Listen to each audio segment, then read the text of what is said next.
রমাদান মাস রহমত আর বরকতের মাস। আজ ছোট্ট হাসানের জন্য একটা বিশেষ দিন।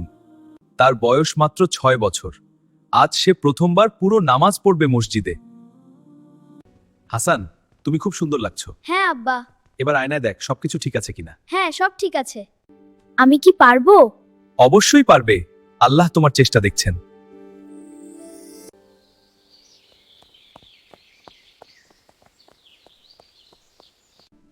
সবাই কত সুন্দর করে নামাজ পড়ছে।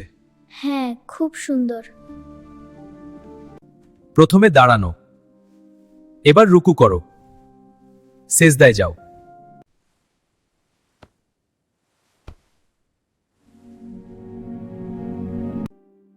হে আল্লাহ, আমাকে ভালো ছেলে বানাও। মামু, আমি পারলাম। হাসান, আজ তুমি শুধু নামাজই পড়নি, তুমি আল্লাহর সাথে কথা বলেছ। রমাদান আমাদের শেখায় ছোট্ট হৃদয়ও পারে বড় ভালোবাসা অনুভব করতে।